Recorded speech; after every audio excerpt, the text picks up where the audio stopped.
Έχουμε μάθει να φοβόμαστε τη λέξη φταίω. Κάθε φορά που κάποιος επισημαίνει ένα λάθος μας, αντιδράμε περίεργα, θυμώνουμε, θυγόμαστε, νευριάζουμε με τον άνθρωπο που μας το είπε, αντί να αναλάβουμε την ευθύνη που είναι αυτό που πρέπει να κάνουμε και αυτό που μας δίνει δύναμη. Γιατί όταν διώχνουμε την ευθύνη από εμάς, όταν λέμε κάποιος άλλος φταίει, η κυβέρνηση φταίει που έχω χαμηλό μισθό, ή ο γείτονας φταίει που κάνει θόρυβο και εγώ δεν μπορώ να ηρεμήσω, ή το οτιδήποτε, καθόμαστε και στεναχωριόμαστε, μένει μέσα μας μια πικρία και ρίχνουμε τις ευθύνες στον άλλον. Άρα δεν μπορούμε να κάνουμε κάτι για να την αλλάξουμε, γιατί δίνοντας τις ευθύνες, δίνουμε ταυτόχρονα και τη δύναμη. Μαζί έρχονται αυτά τα δύο.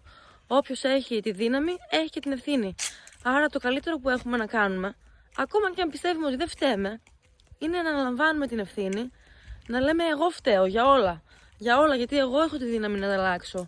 Δεν φταίει ο άλλος που είπε ότι μπορώ να κάνω κάτι παραπάνω. Εγώ φταίω που δεν βρήκα τον τρόπο να το κάνω. Γιατί γίνεται. Ακόμα και αν έχουμε λίγο χρόνο, ακόμα και αν έχουμε οικογενειακές υποχρεώσεις και τρέχουν όλα και το μυαλό μας είναι μια ανακατοσούρα μέσα, ένα κουβάρι, καλώδια μπλεγμένα μεταξύ τους, πάντα μπορούμε να βρούμε τη λύση, πάντα μπορούμε να ζητήσουμε βοήθεια από κάποιον ειδικό, από κάποιον φίλο, να μας βοηθήσει να λύσουμε αυτό το κουβάρι, αυτό το νήμα και να βάλουμε τα πράγματα σε μια σειρά. Γιατί πολλές φορές χαωνόμαστε χωρίς λόγο. Δηλαδή, έχουμε πολλές υποχρεώσεις και λέμε να κάνω πρώτα αυτό, να κάνω πρώτα το άλλο, και τελικά καταλήγουμε να μην κάνουμε τίποτα και να σκεφτόμαστε τι ωραία που θα ήταν να είχα κάνει αυτό. Αντί να καθόμαστε να σκεφτόμαστε και να υπεραναλύουμε όλη αυτή την κατάσταση και να μπαίνουμε σε μια λούπα και να μην μπορούμε να βγούμε και να κάνουμε το ίδιο ξανά και ξανά χωρίς καμία αλλαγή, πρέπει να δούμε ακριβώς τι θέλουμε να πετύχουμε, να σπάσουμε αυτό σε μικρότερους στόχους, σε διαχειρίσιμα βήματα, πρακτικά βήματα, και να τα πραγματοποιήσουμε, να τα υλοποιήσουμε. Ακόμα και αν κάτι φαίνεται μικρό και ανούσιο στην αρχή, με το πέρασμα του χρόνου γίνεται τεράστιο. Γίνεται με τη συνέπεια, γίνεται πολύ σημαντικό. Ένα μικρό λιθαράκι να ρίχνουμε σε ένα πηγάδι μπορεί να μην κάνει τίποτα την πρώτη μέρα. Αλλά μετά από λίγο καιρό θα έχει αρχίσει να γεμίζει το πηγάδι. Και στο τέλος θα γεμίσει μέχρι πάνω. Άρα το σημαντικό είναι η συνέπεια. Γιατί η ζωή φέρνει πάρα πολλά.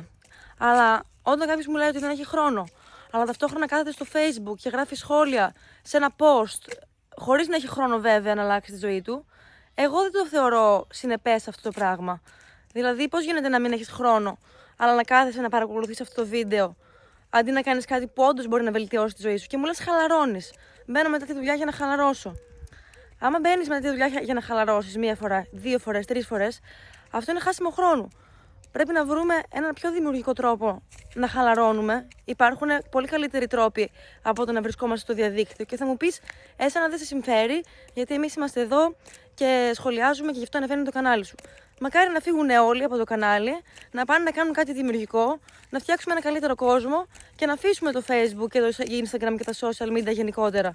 Εμένα ο σκοπός μου δεν είναι να βγάλω εγώ περισσότερα like, είναι να βοηθήσω όπως μπορώ και εγώ τον κόσμο, γιατί βλέπω ότι όλοι τα ίδια προβλήματα έχουμε κατά μια έννοια. Όλοι χαωνόμαστε και φυσικά κάποιοι είναι πιο τυχεροί από άλλους. Παίζει πάρα πολύ μεγάλο ρόλο το παρελθόν, που μεγαλώσαμε, το περιβάλλον, οι φίλοι, οι παρέες, οι καταστάσεις. Αλλά πρέπει να κάνουμε το καλύτερο που μπορούμε από εδώ και πέρα. Δεν μπορούμε να αλλάξουμε το παρελθόν, μπορούμε όμως να αλλάξουμε το μέλλον. Να το δούμε με περισσότερη αισιοδοξία και να μην θυμώνουμε και να μην θυγόμαστε όταν κάποιος μας λέει ότι κάτι μπορεί να κάναμε λάθος ή κάτι θα μπορούσαμε να κάνουμε καλύτερα.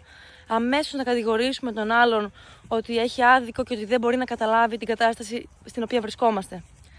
Καλύτερα να ακούμε με μεγαλύτερα αυτιά, να ανοίγουμε τα αυτιά μας, να μην βιαζόμαστε να μιλήσουμε και να ψάχνουμε μέσα μας, γιατί πολλές φορές μας λέει ψέματα ο ίδιος μας ο εαυτός. Το κεφάλι μας δηλαδή δημιουργεί διάφορες ιστορίες για να μας κάνει να μην κάνουμε τίποτα. Πολλές φορές ή να μας κάνει να νιώθουμε ότι έχουμε δίκιο και να πάρουμε την ικανοποίηση ότι έχουμε δίκιο και ότι όλοι έχουν άδικο και κάνουμε το καλύτερο που μπορούμε, άρα δεν χρειάζεται να κάνουμε τίποτα για αλλαγή.